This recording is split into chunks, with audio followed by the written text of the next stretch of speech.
Meditations for Every Day in the Year by Bishop Richard Challoner. September 1st. On the 8 Beatitudes, St. Matthew chapter 5.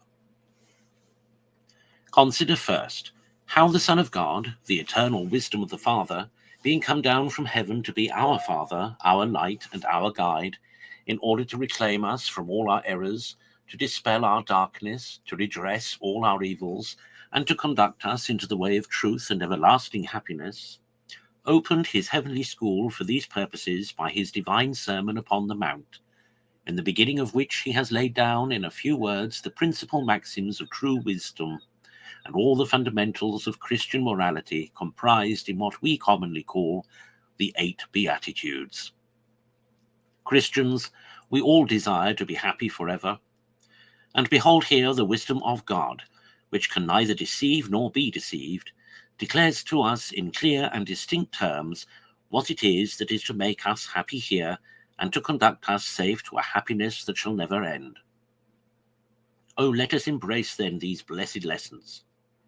Who would not study them well, since the learning of them is to make us wise indeed, and to bring us infallibly to the very source of all wisdom and happiness, even to an eternal union with God himself?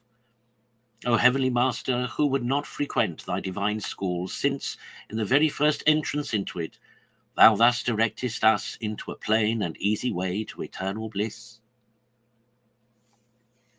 Consider, secondly, that the ancient philosophers, with all their pretensions to wisdom, were strangely in the dark with regard to man's true happiness, his last end and his sovereign good, about which they ran into many errors, and not one of them all ever came near the truth. And, as they knew not the end, so were they also strangers to the true means that were to bring us to this end. They never once imagined that to be poor in spirit, to be meek, to mourn, to suffer persecution, etc., was the way to happiness. Much less did they suspect that such as these alone were actually happy.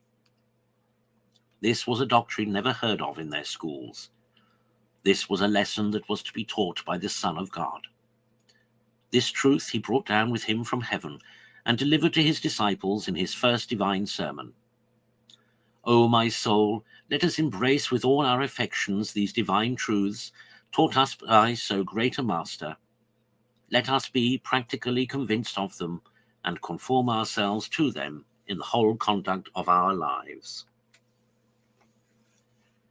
Consider thirdly, how miserable are all the children of Babylon, that is, all poor deluded worldlings, who under the name of Christians, whilst they profess themselves followers and disciples of this divine master, take no notice of these lessons which he came from heaven to teach, but live on in an affected ignorance of them, so as to apprehend all those to be miserable whom he pronounces blessed, and those alone to be happy who wallow in riches and sensual pleasures, whom he declares to be miserable, and against whom he pronounces his woe.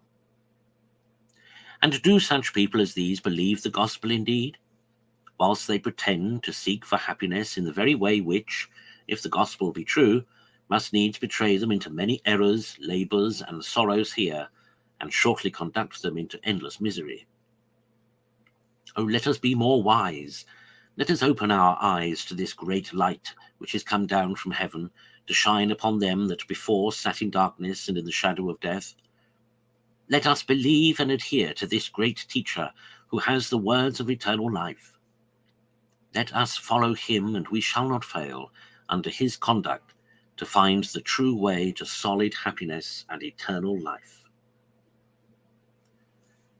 Conclude, to be ever thankful to the Son of God for all these great gospel truths which he has brought us down from heaven, in order to set loose our souls from the earth, and so to carry us up to heaven. Oh, if we desire to fly up to this happy region of pure and immortal joys, it must be with the wings of these virtues that are recommended to us in these 8 Beatitudes.